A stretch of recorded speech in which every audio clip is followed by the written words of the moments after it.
إن الحمد لله نحمده ونستعينه ونستغفره ونعوذ بالله من شرور أنفسنا ومن سيئات أعمالنا من يهده الله فلا مضل له ومن يضلل فلا هادي له أشهد أن لا إله إلا الله وأشهد أن محمدا عبده ورسوله لا نبي بعده اللهم صل وسلم على محمد وعلى آله وأصحابه ومن تبعهم بإحسان إلى يوم الدين أما بعد عباد الله أوصيكم ونفسي بتقوى الله وطاعته فقد فاز المتقون قال تعالى يا أيها الذين آمنوا اتقوا الله حق تقاته ولا تموتن إلا وأنتم مسلمون وقال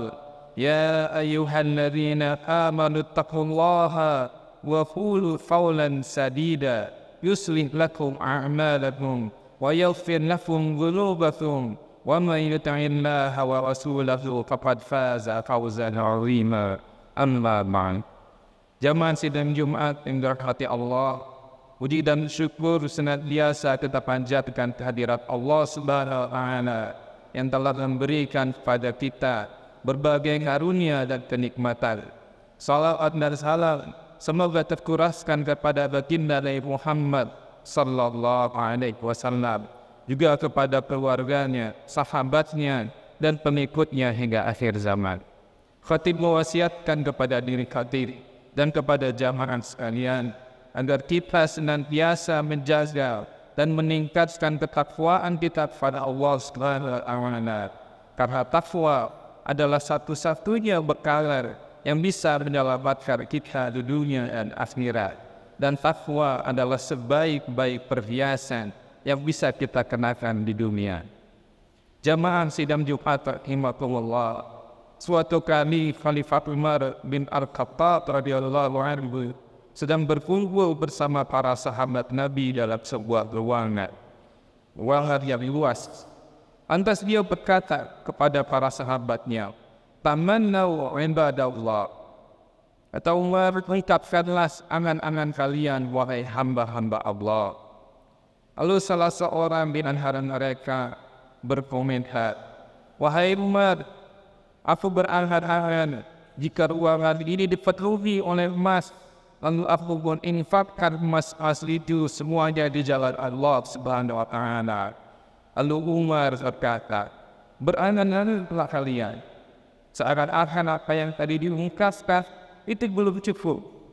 Lalu seorang di antara mereka berkata, "Kalau aku, wahai Umar, aku berangan-angan jika di ruangan ini dipenuhi oleh batu permata dan mutiara, yang itu lebih mahal harga daripada emas.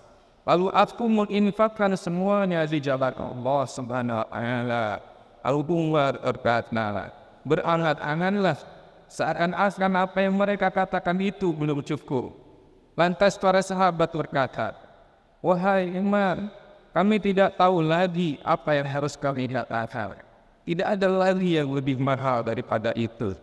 Lalu Umar berkata, "Kalau aku berangan-angan jika ruangan ini dipenuhi para rijal, para pemimpin, para tokoh seperti Abu Ubaidah bin Al-Jarrah, Muaz bin Jabal, Salim Maula Abu Huzaifah, dan Huzaifah ibnul Yaman. Lalu aku meminta mereka untuk meninggikan kalimat Allah Subhanahu wa Ta'ala."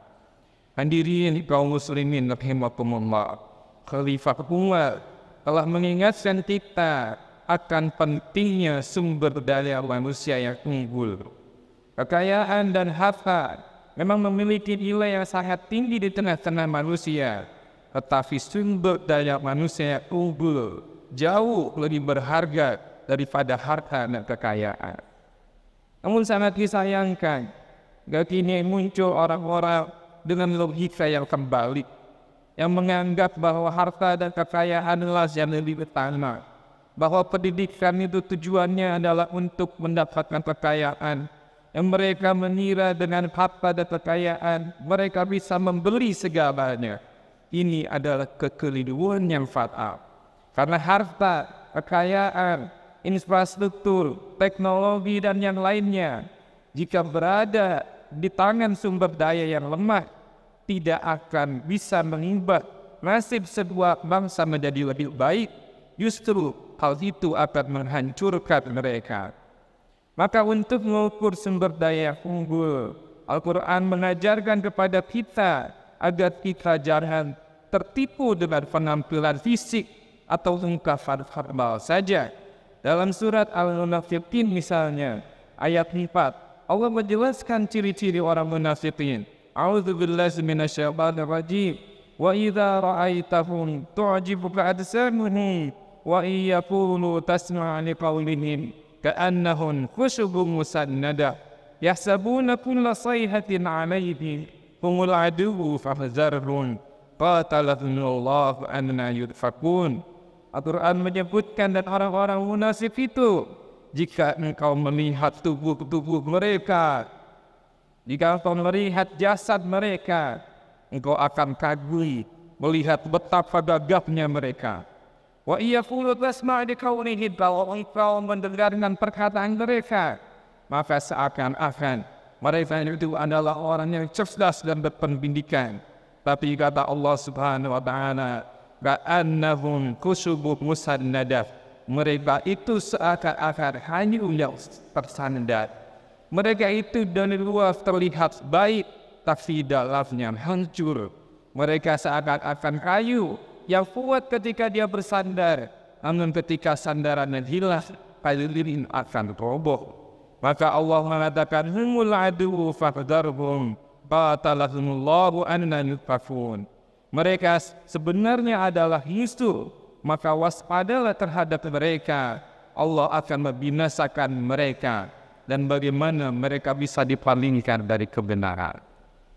Dalam hadis sahih juga disebutkan, ketika Rasulullah SAW menjelaskan timbangan pada hari kiamat, Rasulullah bersabda, innahu la ya'tir rajulul 'azim as-samin yaumal qiyamah fala yazinu indallahi janaha ba'udah waqra'u in syi'tum qawlahu ta'ala fala taqwin la fala tuqimu lahum yaumal qiyamati wazna. Rasulullah menjelaskan, sungguh nanti akan datang pada hari kiamat seorang lelaki yang diagungkan di dunia, dan dia itu besar, fisiknya gemuk, tetapi kata Rasulullah, timbangannya di sisi Allah Subhanahu wa taala tidak sampai seberat sayap lalat. Lalu Rasulullah SAW berkata, bacalah jika kalian mau firman Allah Ta'ala, fala nuqimu lahum yaumal qiyamati wazna. Kami tidak akan mengadakan suatu penilaian amalan bagi mereka pada hari kiamat.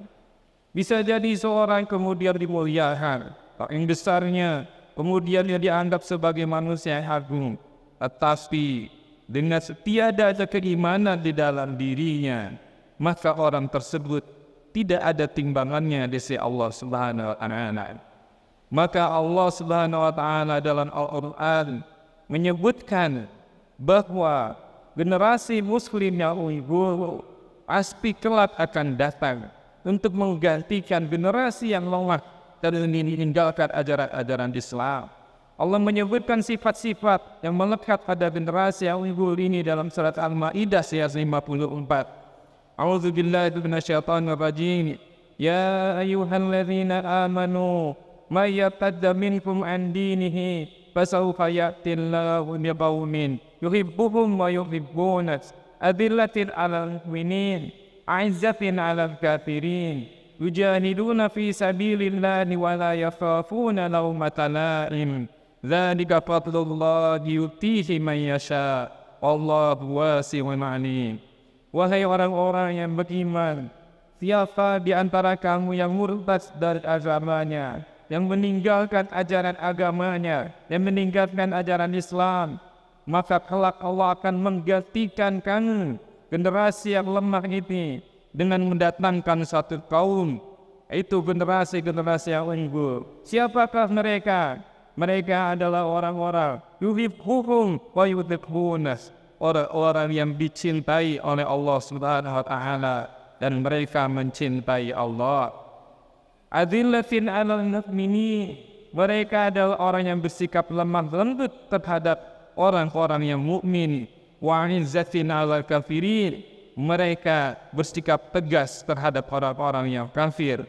Yujahiduna fi sabilillah, mereka berjihad di jalan Allah, memaksimalkan semua potensi mereka untuk meninggikan kalimat Allah Subhanahu wa taala.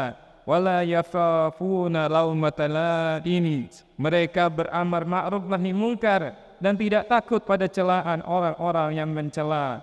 Dzalika fadlullahi yu'tihi may yasha, itulah karunia Allah yang diberikan kepada siapa saja yang Dia kehendaki.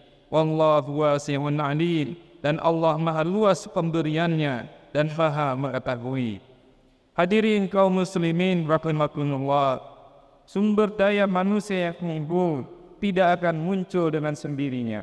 Dia harus ditempa, dia harus dibina dengan sebuah proses pembinaan yang panjang. Dan memang ada beberapa orang yang ditempa secara natural oleh kesulitan hidup yang dia jalani, tetapi jumlahnya sangat sedikit.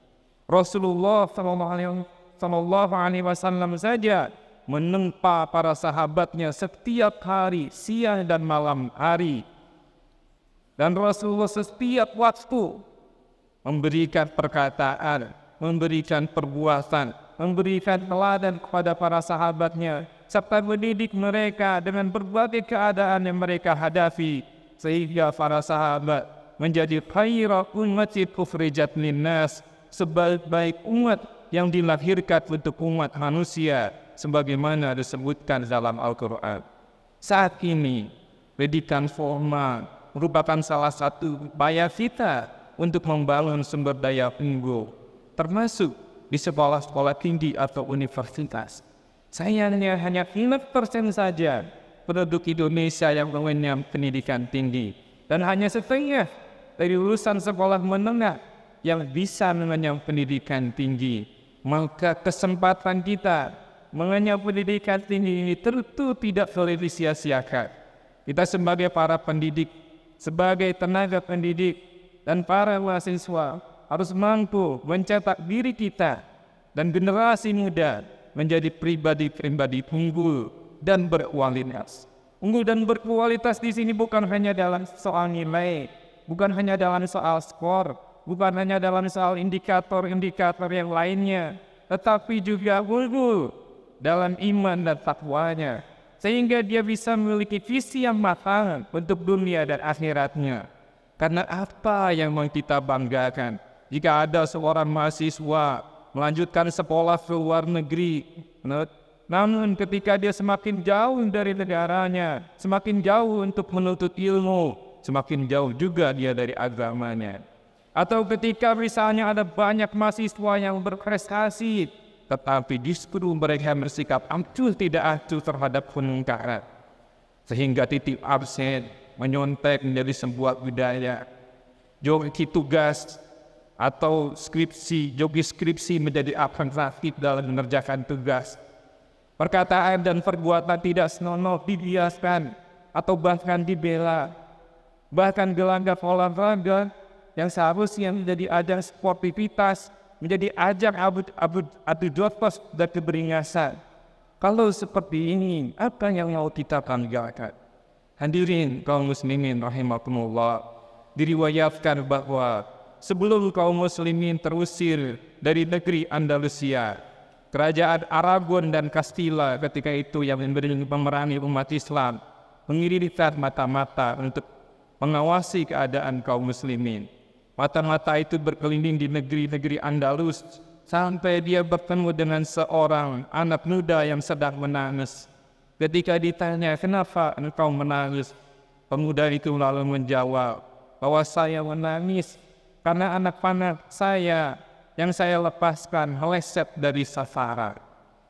Maka si mata-mata itu kemudian mengirimkan informasi agar jangan berperang dengan kerajaan Muslim di saat ini, karena mereka sedang kuat. Lalu setelah 10 tahun, mata-mata ini diutus kembali untuk mengawasi kaum muslimin. Lalu ketika itu dia bertemu dengan seorang anak muda yang sedang menangis dan dia bertanya, apa alasan kamu menangis? Pemuda ini lantas menceritakan bahwa dia menangis karena dia ditinggal oleh kekasihnya. Maka mata-mata itu menginformasikan kepada kerajaan Aragon dan Kastila bahwa sekaranglah saat yang tepat untuk menyerang kaum muslimin karena kaum muslimin sedang lemah. Riwayat ini menjelaskan kepada kita bahwa jika sebuah negeri dihuni oleh para pemuda yang memiliki visi yang matang, yang mau berkorban untuk bangsanya dan mau berjuang untuk agamanya, maka negeri itu akan menjadi negeri yang kuat. Namun sebaliknya, jika sebuah negeri diisi oleh generasi yang tidak memiliki visi, yang hanya memikirkan kesenangan atau keuntungan dirinya sendiri, maka tidak lama negeri itu akan hancur. Dan Al-Quran mengisyaratkan kepada kita di mana tempat untuk mencetak generasi yang unggul. Di dalam Al-Quran surat At-Taubah 108, Allah Subhanahu wa Ta'ala berfirman, A'udzu billahi minasyaitonir rajim, la taqum fihi abadan, la masjidun usisa 'ala taqwa min awwal yawmin ahaqqu an taquma fihi rijalun yuhibbuna ay yatatahharu wallahu yuhibbul mutatahhirin. Allah ketika menjelaskan tentang larangan untuk kepada Rasulullah SAW untuk salat di Masjid Dirar, kemudian Allah menjelaskan la takun fihi abada, janganlah kau melaksanakan salat di Masjid Dirar, masjid yang perusak umat Islam pada waktu itu yang didirikan oleh orang-orang munafik. Janganlah kau salat di dalamnya selama-lamanya.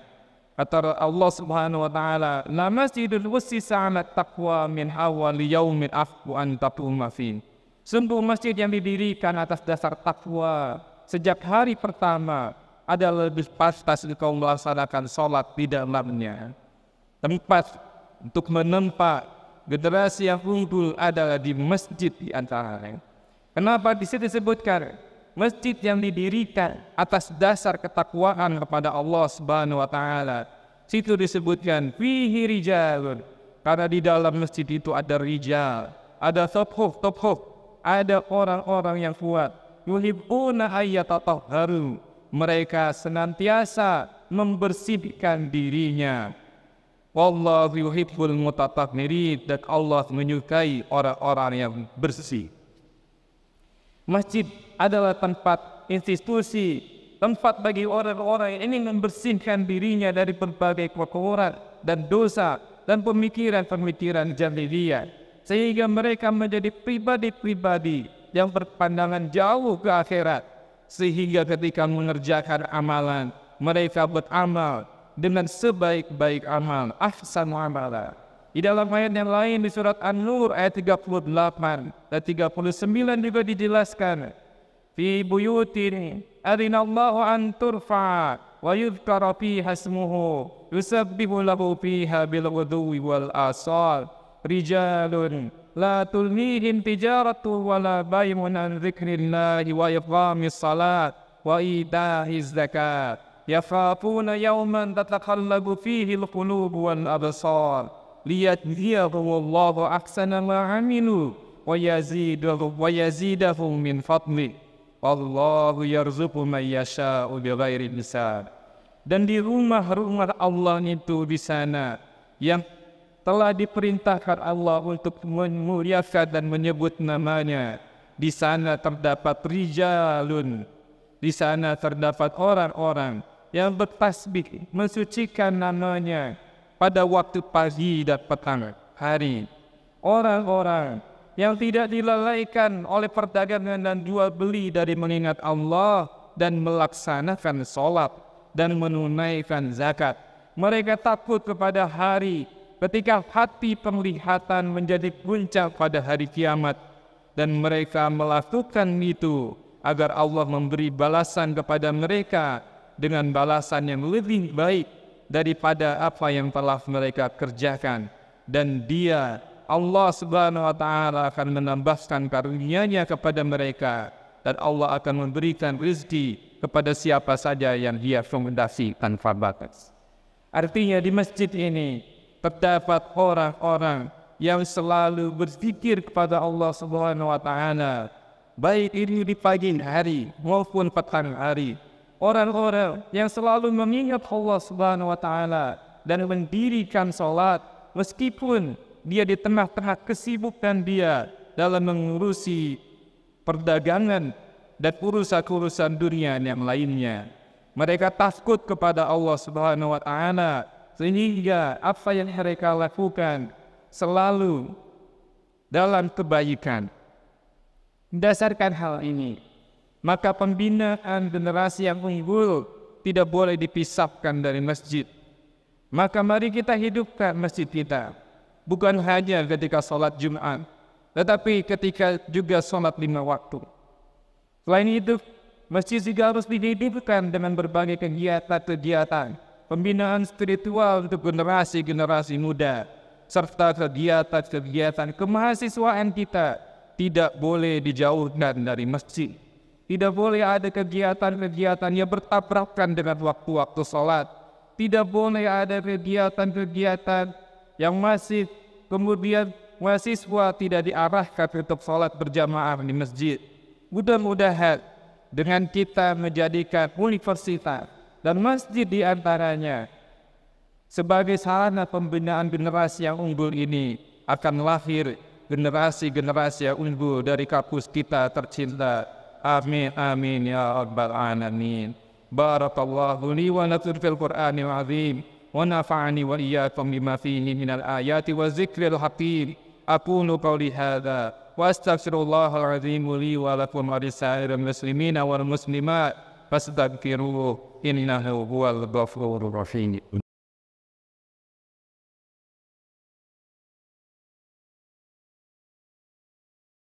Alhamdulillah ala ihsanih wa syukru lahu ala taufiqihi wa imtinanih wa asyhadu an la ilaha illallah wahdahu la syarika lahu ta'ziman li sya'nih wa asyhadu anna Muhammadan abduhu wa rasuluhu ad-da'iya ila ridwanih sallallahu alaihi wa ala alihi wa sahabatihi wa sallim tasliman katsira. Amma ba'd, fa ya ibadallah ittaqullaha ta'ala wa la tamutunna illa wa antum muslimun wa'tasimu bihablillahi jami'an wa la tafarraqu wazkuru ni'matallahi 'alaikum wa tamassaku bikitabi rabbikum fa inna asdaqal hadisi kitaballah wa khairul huda huda rasulillah wa hadharul bid'a wal muhdatsat fa inna syarral umuri muhdatsatuha wa kullu bid'atin dhalalah. Ilzimu jama'atal muslimin fa inna yadullah ma'a jama'atal muslimin wa man shadda anhum shadda finnar. Thumma alamu anna Allah subhanahu wa ta'ala amarakum bil amrin bada fihi bi nafsihi wa qala jalla qailan haliman inna Allah wa malaikatahu yusalluna 'alan nabi ya ayyuhalladzina amanu sallu 'alaihi wa sallimu taslima. Allahumma salli wa sallim ala abdika wa rasulika Muhammad al-bashirin nadhir as-sirajun munir wardallahumma an arba'ati khulafa'ir rasyidin al-mahdiyyin Abi Bakar wa Umar wa Uthman wa Ali wa an baqiyati sahabah wa tabi'in wa tabi'it tabi'in wa man tabi'ahum bi ihsanin ila yaumiddin wa anna ma'ahum bi afwika wa karamika wa ihsanika ya arhamar rahimin. Allahumma ighfir lil muslimina wal muslimat wal mu'minina wal mu'minat al ahya'i minhum wal amwat. Allahumma a'izzal islam wal muslimin wa adhill asyirka wal musyrikin wa dammir a'da'ad din wa ansur ibadakal muwahhidin. Allahumma akhdhul yahuda wa syuyu'ina wa jami'il mulhidin wa man tabi'ahum wa walahum. Allahumma ansuril mujahidin alladhina yuqatiluna litakuna kalimatullahi al-'ulya. Allahumma ansuril mujahidin fi Palestin. Allahumma ansuril mujahidin fi Palestin. Allahumma harriril masjidil aqsa minal yahudil mala'in. Allahumma harriril masjidil aqsa minal yahudil mala'in warzuqna fihim salatan ya arhamar rahimin. Allahumma adfa'anna al-ghala والبلاء والرياء والزنا والزلازل والمحن وسوء الفتن ما ظهر منها وما بطن عن بلدنا هذا خاصة وعن سائر بلدان المسلمين عامة يا رب العالمين. اللهم آمنا في أوطاننا واصلح وفقة ولاة أمورنا. اللهم وفقهم لما فيه عز دينك ونصرة أمة الإسلام. اللهم اجعلهم هداة المهتدين صالحين المصلحين. اللهم ارزقهم بطانة صالحة الناصحة لدينها وأمتها وابعد عنهم بطانة السوء يا حي يا قيوم. اللهم ثبتنا على قولك ثابت في الحياة الدنيا وفي الآخرة. ربنا لا تزغ قلوبنا بعد إذ هديتنا وهب لنا من لدنك رحمة إنك أنت الوهاب. ربنا لا تؤاخذنا إن نسينا أو أخطأنا. ربنا ولا تحمل علينا إصرا كما حملته على الذين من قبلنا. ربنا ولا تحملنا ما لا طاقة لنا به واعف عنا واغفر لنا وارحمنا أنت مولانا فانصرنا على القوم الكافرين. آمين آمين يا رب العالمين. عباد الله إن الله يأمر بالعدل والإحسان وإيتاء ذي القربى وينهى عن الفحشاء والبغي يعظكم لعلكم تذكرون. واذكروا الله العظيم الجليل يذكركم واشكروه على نعمه يزدكم ولذكر الله أكبر. وأقيموا الصلاة.